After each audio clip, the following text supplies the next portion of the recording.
Hi, it's James. I'm back with Sunday Stories number 3, and we're going to talk about being a part of a school band program. So I was very fortunate to be a part of the Murray Independent Schools in Murray, Kentucky, which was the Murray Middle School and the Murray High School as far as band was concerned. I started band in 6th grade. I had already been taking private lessons and drumming and stuff, but I started band in 6th grade. And there was a team of directors that had started then. It was Joe Sills and Buddy Light. And they had from 6th grade band all the way up through high school. And I was very fortunate to start at that time because they had a run of success that's just amazing. And I was fortunate enough to be on that train. And so it started in 6th grade. We had a very large band. And Joe Sills was like a brass person, so he would take the brass, Buddy Light would take the woodwinds. And we often had student teachers working with the drummers in a separate room. If they weren't available, then we would go with Joe Sills with the brass. And then on Fridays, we would come in with the entire band. And I really think that gave them a great head start on getting focused to the right areas of the band. And instead of having such a large band in one room and trying to deal with that, breaking it up, I think was a great move. And we were successful enough that we actually marched in parades as a 6th grade band. A lot of bands don't do that in their beginning year. Obviously, the 7th grade band, we actually competed in parades and solo and ensemble festivals and stuff like that, and did very well. And the same in 8th grade. And I actually played in junior high jazz band and stuff like that too. I'm trying to get to the high school quickly. So my high school, Murray High School, I started in a freshman year, which was 9, 10, 11, 12. And it was not a very big school. I think the largest it ever got was 750 people. But, we ended up having like 200 in the band at one point. So it was a large portion of people that were part of that. And I remember when I was in middle school, I would go watch the Murray High School band practice they practiced under the stadium, which was still the old high school, which was now the middle school, on Thursday nights. And I would ride my bike over and watch the drummers and try to pick the parts and stuff like that. And I remember 2 drummers in particular. I remember a lot of them, but one was David Hall. He played the tenors, and I thought, man, I want to play the tenors like that, Back then we called them tri-toms. Another was Bill Bailey. He was like the section leader, and I was trying to copy some backstaking stuff that I'd seen them do and whatnot. And so when I became a freshman, those 2 guys were some of the senior guys in the drum line, and I became a tenor player as well. And David was like one of my heroes because he seemed like he had long blonde hair, tried to get he got a lot of attention from girls and whatnot. And he became a fast friend, and we would hang out and do stuff. He actually had his own apartment, which I thought was really cool. So I learned a lot from David, and David had great hands, and I don't think he was a great sight reader. I don't mean that in a bad way anyway, but I would often kind of read the parts, and David would see it once and just pick it up like that. So he had great hands and great ear. And then Bill Bailey, I used to watch play the drum set in the jazz band. He had a great feel and stuff. And you couldn't be in the jazz band as a freshman, if I remember right, because I think they made you wait till your sophomore year. So anyway, we were very successful in high school band, and the band started to become big enough that in concert band, they actually separated it into Symphonic Band and Concert Band by audition. So I was in the Symphonic Band, and which was the top band.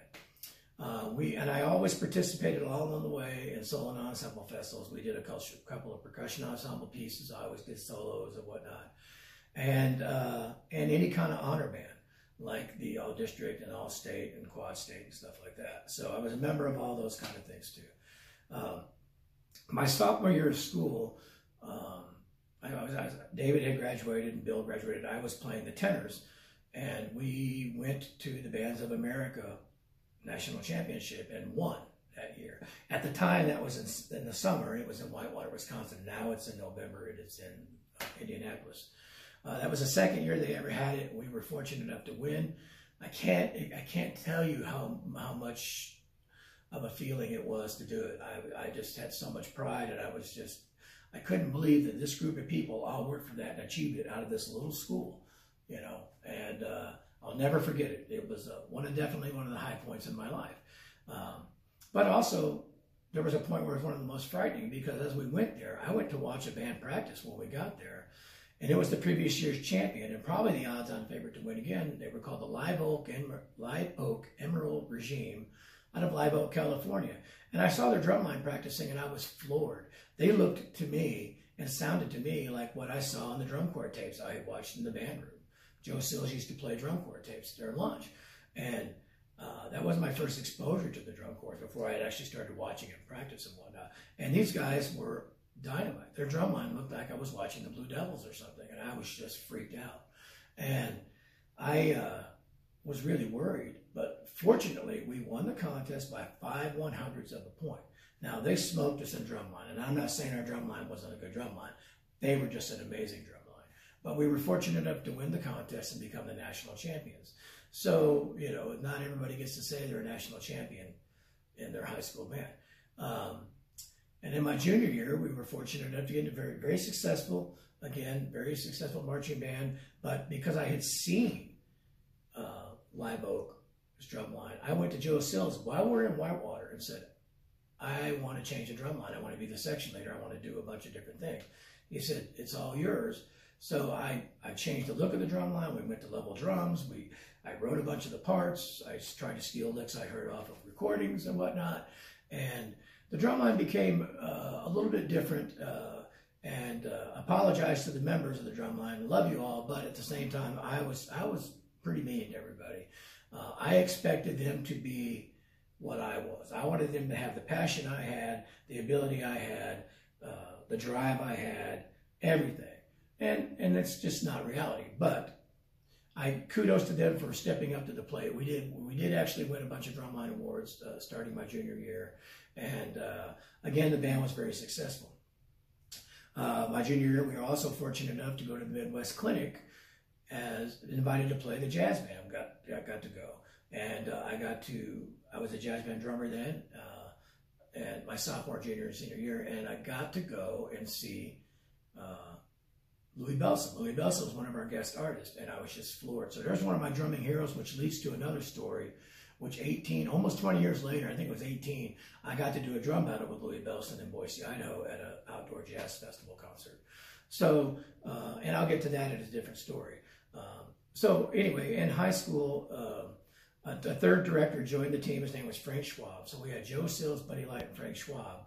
And then Joe Sills left for my senior year, and Buddy Light became the head director and took the ball and ran with it and did very well. And Frank Schwab moved up to assistant, and they hired a new guy named John Goode from Murray State, and amazing musician and drill writer, and probably one of the smartest people I've ever met in my life. We had a very successful senior year too. So the band had always been successful, and it created an environment where people bought into it and did the work that was necessary. And because of that, the camaraderie and friendships and everything that I made in band were amazing. And most of those people I'm still friends with through Facebook and whatnot 40 years down the road. So I can't even tell you how invaluable band was to me.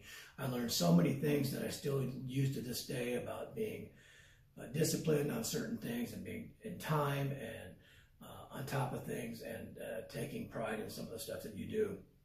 So thanks to band for that. My senior year, I was also lucky enough to be in the McDonald's All-American Band, which will be another story that comes up later too. So I was part of a successful band program. I participated in every facet of it I could, from solo and ensemble to jazz band to symphonic band. We had a symphonic band and concert band. One was audition based. And I got to play in all the top groups and everything and made great friends along the way, but also prepared me for my life moving forward in music. And, my senior year, I wrote the drum feature. I wrote the drum feature my junior year too, but my senior year was really more, less of stealing something I had seen from a drum corps and maybe just mixing all that up in a bowl and coming out with something. And we did very well with that. And again, all those friends, some of my best friends, were all from band in that drum line. It prepared me for college. I was fortunate enough as I auditioned to get a full ride for 4 years to Murray State University. So I got to participate in a lot of things that were very valuable to me, and a lot of people along the way were very influential and very helpful. I guess the moral of this story is, and I'm trying to cram it in quickly because band was such a huge part of my life. If you get a chance, become a part of something like that. And it doesn't have to be band. It can be an organization that collectively works for something. Because I think that, I was in All-State, I was in McDonald's Marching Band, I was in Quad State and All District, and had been first chair and all these things. And those honors are fantastic, but if I look back, the thing that meant the most to me was being a part of the band, and especially that national championship band. So that being said, I highly encourage everybody to be a part of something like that. And to Joe Sills, Buddy Light, Frank Schwab, and John Goode, who were my directors along the way, I can't thank you enough for helping pave the way to my direction in life. Unfortunately, the only thing I regret when I go back to there, I would love to go back and live those days again. I felt like I was on cloud 9. I wish I had learned to play piano from an early age and had more of a melodic background, because that was a little bit of a stumbling block for me in college, but that's another story. So anyway, everybody, become a part of a group of something that works for a common goal, be it sports, be it a private organization of some kind or whatnot. Individual accolades are great. Team things just seem so much better. So I bet you if you looked in the NBA or the NFL or any organization like that, become an MVP is something, but to have that Super Bowl or that national championship means a lot more, because you can share it with somebody. So that's what, to me, high school band was. A great opportunity to share with a bunch of people, and I'm glad I got to be part of the ride. So thank you, Murray High School. Thank you, Joe Sills, Buddy Light, Frank Schwab, and John Goode, and several other directors I met along the way. I'm glad to be a part of it, and I loved it.